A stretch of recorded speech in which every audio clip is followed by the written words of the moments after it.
औज़ुबिल्लाहिमिनश्शैतानिर्रजीम बिस्मिल्लाहिर्रहमानिर्रहीम।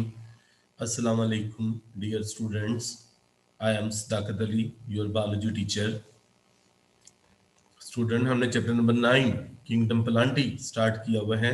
आज हम लेक्चर नंबर 8 डिस्कस करने जा रहे हैं। स्टूडेंट, लास्ट टाइम हम एंजियोस्पर्मी प्लांट के बारे में डिस्कस कर रहे थे। हमने general characteristics of angiosperm discuss किया। हमने एंजियोस्पर्म प्लांट में स्पोरोफाइट और गमीटोफाइट जनरेशन के बारे में डिस्कस किया, और हमने डिस्कस किया था कि जो स्पोर की फॉर्मेशन, पोलन ग्रेन की फॉर्मेशन, मेल गमीटोफाइट, और उधर से हमने ओवरी में हमने देखा कि किस तरीके से ओव्यूल और उसमें एग की फॉर्मेशन होती है। स्टूडेंट, आज हम डिस्कस करेंगे life cycle of angiospermic plant. Angiospermic plant अपना लाइफ साइकिल कैसे कंप्लीट करता है। स्टूडेंट, ये सारी चीजें देखने से पहले सबसे पहले हम ओवरऑल इसका एक स्केच देखेंगे। ये फ्लावर जिसके बारे में लास्ट टाइम हम डिस्कस कर चुके थे, इसमें मेल और फीमेल रिप्रोडक्टिव पार्ट आपको नजर आ रहे हैं। फीमेल रिप्रोडक्टिव पार्ट में हमें ये ओवरी, मेल रिप्रोडक्टिव पार्ट में हमें एंथर नजर आ रहे हैं। एंथर में हमें पता है कि माइक्रोस्पोर मदर सेल होते हैं। माइक्रोस्पोर, माइक्रो का लफ्ज हम हमेशा मेल के लिए यूज करते हैं। माइक्रोस्पोर, माइक्रो, ये जो एंथर, एंथर के अंदर माइक्रोस्पोरेंजियम, माइक्रोस्पोरेंजियम में माइक्रोस्पोरोसाइट, इनके माइक्रोस्पोर मदर सेल होती हैं जो कि मियोसिस से माइक्रोस्पोर प्रोड्यूस करती हैं। माइक्रोस्पोर हेप्लाइड होती हैं। माइक्रोस्पोर जो है ये असल में पोलन ग्रेन है। पोलन ग्रेन में जो जनरेटिव न्यूक्लियस होता है, ट्यूब न्यूक्लियस होता है, ये दोनों मिल के जो है ना ये पोलन ग्रेन सारा, ये मेल गेमेटोफाइट, इनके पोलन ग्रेन है। अब इसमें टू न्यूक्लियस है इस वक्त, जनरेटिव न्यूक्लियस, ट्यूब न्यूक्लियस, ये माइटोसिस के रिजल्ट के तौर पर बना। अब जो पोलन ग्रेन है ये हवा के जरिए, इंसेक्ट्स के जरिए ओवरी के स्टिग्मा तक पहुंच गए, राइट। अब हम देखेंगे कि जो फीमेल पार्ट है जिसे हम गाइनेशियम कहते हैं, जिसे हम ओवरी कहते हैं, इसके अंदर क्या हुआ। ओवरी, ओवरी के अंदर ओव्यूल होते हैं। ये देखिए ओव्यूल को थोड़ा बड़ा करके दिखाया है।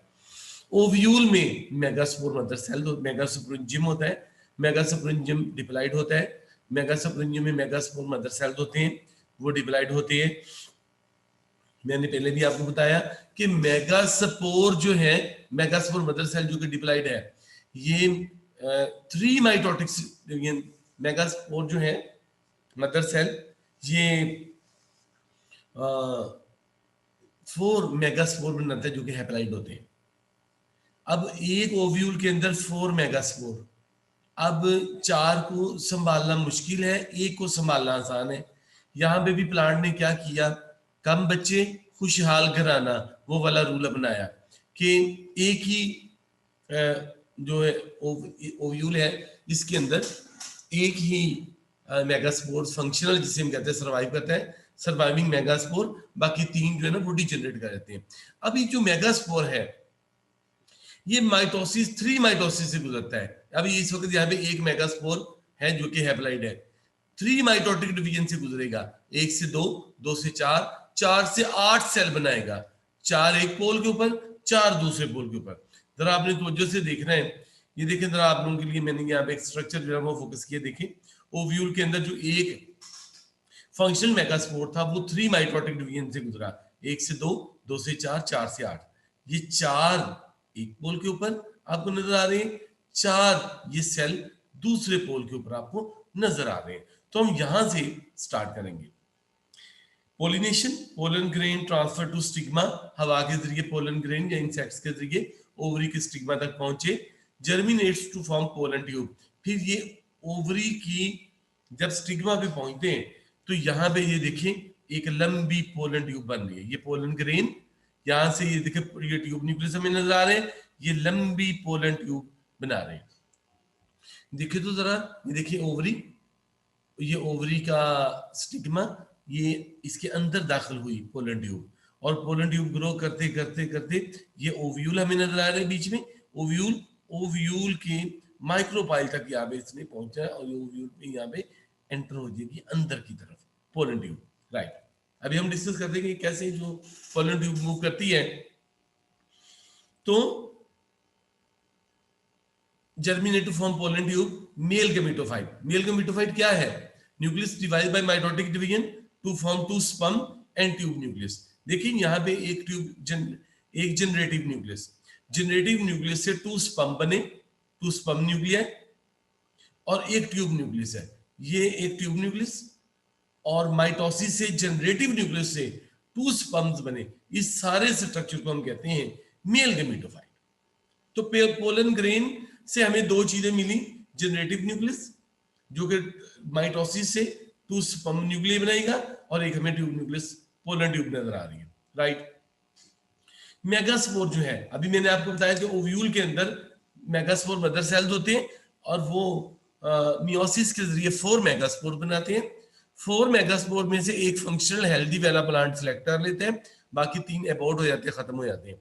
वो जो एक मेगास्पोर बचा है, ये अब 3 माइटोटिक डिवीजन से 8 सेल्स बनाएगा। वो भी मैंने आपको बताया, certain changes occur in the ovule leading to formation of megaspore develop into female gametophyte.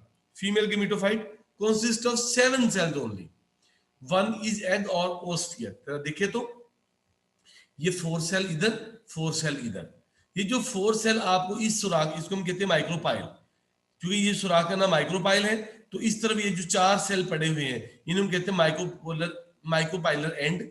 और ये वाले जो सेल्स हैं 4 इधर, 4 जो अपोजिट पोल है, ये देखिए ये माइक्रोपाइल सुराख, इसको हम कहते हैं माइक्रोपाइलर एंड। इसकी अपोजिट डायरेक्शन में चिलाजल एंड होता है, chalazal end opposite to micropylar end.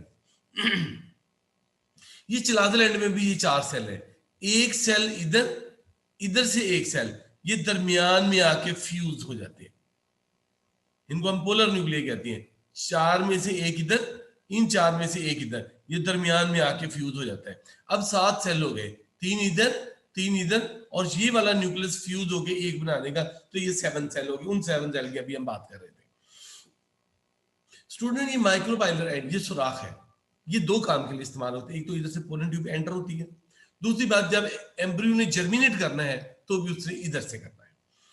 ये जो चिलाजल एंड है, ये वो वाली जगह है जहां पे ओव्यूल के इंटेगमेंट और ओव्यूल के जो सेल्स हैं उनके आपस में ज्वाइन कर रहे होते हैं। अब ये वाले सेल जो है, इन्हें हम कहते हैं, ये जो 3 सेल है, 3 में से ये 2 सेल जो है इन्हें हम कहते हैं साइनर्जिड्स, और जो तीसरा सेल बच गया इसके हम एग सेल कहते हैं। इनके चौथे सेल ने दरमियान में इस दोनों ने आके एक दूसरे को फ्यूज कर दिया। जो ये 3 सेल बाकी बच गए हैं जो चिलाजल एंड के ऊपर है, इन्हें हम कहते हैं एंटीपोडल सेल। एंटीपोडल सेल का क्या फंक्शन होता है? ये सेल होते हैं रिच इन लिपिड्स, और ये एग की नरिशमेंट के लिए इस्तेमाल होते हैं।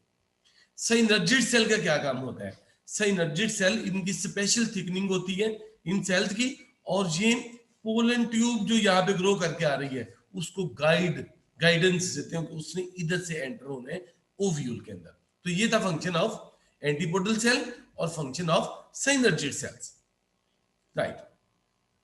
Pollen tube grows through style, enter ovule and reach female gametophyte, discharge sperm. देखें जी, पोलन ट्यूब बन गई, ये पोलन ट्यूब यहां से गुजरते गुजरते, यहां से गुजरते हुए यहां से अंदर एंटर होगी और ओव्यूल तक पहुंचेगी। ओव्यूल के अंदर अब ये पोलर न्यूक्लियस नजर आ रहे हैं जो कि आपस में फ्यूज हो जाएंगे, और एक हमें एग नजर आ रहा है। यहाँ पे साइनर्जिड सेल भी थे, यहाँ पे एंटीपोडल सेल भी थे। तो कुछ प्लांट में ये खत्म हो जाते हैं फर्टिलाइजेशन के वक्त, और कुछ प्लांट्स में ये वाले जो सेल एंटीपोडल सेल और जो है साइनर्जिड सेल सर्वाइव करते हैं। अब ट्यूब न्यूक्लियस तो यहाँ पे आके खत्म हो गया, अब बाकी रह गए यहाँ पे 2 स्पर्म्स। अब 2 स्पर्म्स जो हैं वो इस पोलन ट्यूब के जरिए 2 स्पर्म्स जो हैं गुजरते हुए इस यहां तक पहुंचेंगे। अब जब ये यहां तक पहुंचेंगे, मैं भी आप लोगों के लिए वो डायग्राम एक सेट की देखे तो, ये पोलर न्यूक्लियाई 3, और यहाँ पे साइनर्जिड 2 सेल एग, और दरमियान में एक 2 एग न्यूक्लियस होता है, ठीक है ना। ये देखिए आपको पोलर न्यूक्लियस नजर आ रही है। तो ये जो साइनर्जिड्स हैं जो यहाँ पे थे तीन, दो एग, ये साइनर्जिड्स, ये भी खत्म हो जाते हैं। देखिए स्टूडेंट यहाँ पे क्वाइट विजिबल है, ये देखिए ये 2n न्यूक्लियस है, राइट, ये साइनर्जिड्स, ये एक एग, और ये तीन जो है ये एंटीपोडल सेल्स है। अब देखिए ये जो साइनर्जिड्स है, साइनर्जिड्स जो एग के साथ मौजूद है, ये एग, ये साइनर्जिड, ये हेल्प करेंगे इस पोलन ट्यूब को कि यहां से ओव्यूल के अंदर एंटर हो, तो इसकी हेल्प करेंगे। ये साइनर्जिड्स को गाइडेंस प्रोवाइड करेंगे, गाइडलाइन प्रोवाइड करेंगे, इसको गाइड करेंगे पोलन ट्यूब को किधर से एंटर हो, राइट। अब क्या होगा, हम डिस्कस कर रहे थे, पोलन ट्यूब एंटर होगी, यहां पे चली गई, डबल फर्टिलाइजेशन होगी। अब दो स्पर्म है, सोचने वाली बात है, स्पर्म तो एक ही काफी है जो कि एग को फर्टिलाइज करेगा। एक स्पर्म जो है वो आगे एग को फर्टिलाइज करेगा जो कि जाइगोट बनाएगा। Egg and one of the two sperm fuse to form oospore, oospore यानी कि जाइगोट। ये दो स्पर्म न्यूक्लियाई, एक स्पर्म यहां से गुजरेगा और ये एग को फर्टिलाइज कर देगा। अब ये पोलर न्यूक्लियाई है, ये आपस में फ्यूज होकर एक सिंगल न्यूक्लियस बना देंगे, 2n न्यूक्लियस। ये पोलर न्यूक्लियस दोनों हैप्लाइड है, ये दोनों मिलकर 2n न्यूक्लियस बना देंगे। अब दूसरा स्पर्म यहां पे आएगा, उसने देखा एक स्पर्म ने तो एग को फर्टिलाइज कर दिया, अब मैं क्या करूं, ये स्पर्म जाके इस 2n सेल को फर्टिलाइज कर देगा, जो कि फिर एंडोस्पर्म 3n एंडोस्पर्म बनाएगा। 2n सेल पहले से मौजूद था, एक स्पर्म हैप्लाइड n इसके साथ आके फर्टिलाइज हो गया, जिससे 3n यानी कि एंडोस्पर्म बना दिया nutritive material. Endosperm second sperm fuse with secondary nucleus, यानी कि n मिलकर 2n प्लस एक sperm 3n to form endosperm nucleus. ये एंडोस्पर्म यानी कि खाने वाला मटेरियल बना देंगे। ओस्पोर यानी कि जाइगोट डेवलप इनटू एम्ब्रियो, ये देखिए जी, जाइगोट जो है ये एम्ब्रियो में कन्वर्ट हो जाएगा। ये सारा का सारा स्ट्रक्चर एम्ब्रियो है, एम्ब्रियो के डिफरेंट पोर्शन है जिसे हम नजर आ रहे हैं, प्लोम्यूल है, एपिकोटाइल है, हाइपोकोटाइल है, रेडिकल है सीड का, ये कॉटिलिडन है, ये सारा का सारा जो है इसे एम्ब्रियो कहते हैं। तो जाइगोट जल्दी से डिवाइड होकर एम्ब्रियो बना देगा, और एंडोस्पर्म न्यूक्लियस ये खाने वाला मटेरियल बना देंगे, सारा का सारा इसके अंदर जो होगा develop into multi cellular nutritive tissue. Endosperm ये सारा का सारा जो है इसके अंदर फिर ये खाने वाला मटेरियल यानी कि एंडोस्पर्म बन जाएगा। Seed formation, testa form by outer integument of ovule. जो ओव्यूल है, जाहिर है कि यहाँ पे फर्टिलाइजेशन होगी, ओव्यूल की जो लेयर है वो बना देगी सीड कोट, जिससे हम टेस्टा फर्टिलाइजेशन हो गई। जाइगोट से क्या बन जाएगा, एम्ब्रियो, ये 2n सेल खाने वाला मटेरियल बना देंगे। अब ये जो ओव्यूल की वॉल आपको ये नजर आ रही है, ये जो फॉर एग्जाम्पल ये सारी की सारी ओव्यूल, ये ओव्यूल है फॉर एग्जाम्पल ये सारा का सारा, तो ओव्यूल की वॉल बना देगी सीड कोट, और ये जो ओवरी की वॉल है जो आपको नजर आ रही है ये फ्रूट वॉल में कन्वर्ट हो जाएगी। तो ये जो फ्रूट वॉल है जिसे हम कहते हैं बाहर वाली सीड कोट, जो ओव्यूल की वॉल वो सीड कोट बनाएगी, और जो फ्रूट वॉल है, अगर फॉर एग्जाम्पल फ्रूट की फॉर्मेशन होती है तो ओवरी की वॉल फिर वो फ्रूट में कन्वर्ट हो जाएगी। Seed formation formed by outer integument of ovule, testa. Integument formed by outer integument of the ovule. टेस्टा और टेगमिन ये ओव्यूल की वॉल जो है ना ये मिलके सीड कोट बनाएंगे जो कि सीड की हिफाजत करते हैं। अब student fruit wall develop from the ovary wall, ये जो ओवरी की वॉल है, देखिए ये ओवरी की वॉल, इससे हम कहते हैं पेरिकार्प, इसको हम फ्रूट वॉल भी कहते हैं। ये क्या बना देगी, फ्रूट की वॉल, पेरिकार्प। ये वाली ये सीड, और ये इस सीड की वॉल को हम कहते हैं सीड कोट। ये सीड कोट आपको नजर आ रहा है। Seed undergo a period of rest, germinate under suitable condition. ये सूटेबल कंडीशन से गुजरने के बाद ये जर्मिनेशन शुरू कर देगा। ये देखें सीड को जमीन के अंदर बोया, प्रोड्यूस सीडलिंग, सीडलिंग ये देखिए ये सीडलिंग है, ये सीडलिंग है। सीडलिंग क्या है, baby plant. Seedling produce by the seed gradually changes into sporophyte, ये आखिरकार ये सीड को हमने जमीन में बोया, ये ग्रो करके सीडलिंग और अल्टीमेटली स्पोरोफाइट प्लांट बना देगा। अल्टरनेशन ऑफ जनरेशन देखिए स्टूडेंट, हमने अभी गैमेटोफाइट जनरेशन के देखा जिसमें गैमेट्स बने, जिसमें एग बना, जिसमें स्पर्म बने वो गैमेट्स से, तो गैमेटोफाइट से स्पोरोफाइट जनरेशन बनी और स्पोरोफाइट गैमेटोफाइट को जन्म देगा, तो इसको हम कहते हैं अल्टरनेशन ऑफ जनरेशन। देखिए स्टूडेंट, यहाँ से मैंने अभी आपको डिटेल के साथ बताया, यहाँ पे फर्टिलाइजेशन का प्रोसेस हुआ, फर्टिलाइजेशन के बाद सीड का फॉर्मेशन हो गई, सीड के अंदर हमें एम्ब्रियो नजर आ रहा है और साथ साथ हमें बाहर अगर फ्रूट की फॉर्मेशन है तो फ्रूट बॉल नजर आ रही है। ये जो है एंडोस्पर्म खाने वाला मटेरियल, ये सीड कोट, ये ओवरी की वॉल जिसे हम फ्रूट वॉल कहते हैं, ये जर्मिनेट करके फिर सीड, ये जो है न्यू प्लांट बना देगा। डबल फर्टिलाइजेशन हुई, 2 दफा फर्टिलाइजेशन हुई। कैसे? एक स्पर्म ने हमें पता था एग को फर्टिलाइज किया, दूसरे स्पर्म ने क्या किया, उसने 2n न्यूक्लियस को फर्टिलाइज किया। Special process found in angiosperm, ये एंजियोस्पर्म का एक कैरेक्टर है कि इसमें 2 दफा फर्टिलाइजेशन होती है, इसे हम कहते हैं double fertilization. 2 gamete fuse with 2 cells simultaneously. A male gamete N यानी कि sperm fuse with egg to form zygote, diploid, develop into embryo, zygote से फिर embryo बनता है। Second male gamete यानी कि sperm fuse with fusion nucleus यानी 2n nucleus, जिसको मैंने आपको बताया था पोलर न्यूक्लियाई जो है ये आपस में फ्यूज करके 2n nucleus बनाते हैं, और दूसरा स्पर्म इनको आके फर्टिलाइज कर देता है और ट्रिप्लाइड यानी कि 3n एंडोस्पर्म सेल बना देता है। इससे फिर खाने वाला यानी कि न्यूट्रिटिव मटेरियल जो सीड के अंदर होता है वो बनता है। एंडोस्पर्म सीड के बाहर वाला मटेरियल नहीं है, सीड के बाहर क्या होता है, फ्रूट होता है। Important evolutionary advancement, food storage is fertilized, unfertilized ovule is made only on fertilization formation of zygote.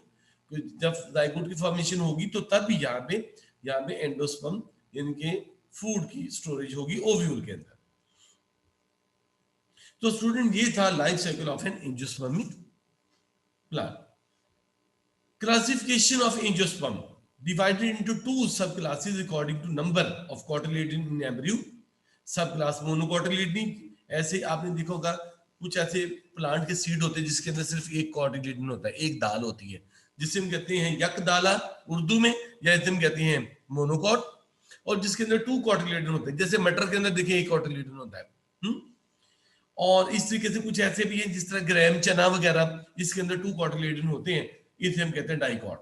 सब क्लास डाइकॉटिलेडन विद 2 कॉटिलेडन, डाइकॉटिलेडन प्लांट्स और डाइकॉट्स प्लांट इंक्लूड इन डाइकॉटिलेडनी, तो जिनमें 2 कॉटिलेडन होते हैं उसको हम डाइकॉट कहते हैं। स्टूडेंट ये था आज का लेक्चर, नेक्स्ट लेक्चर के साथ आपकी खिदमत में फिर हाजिर होंगे, तब तक के लिए इजाजत, अल्लाह हाफिज।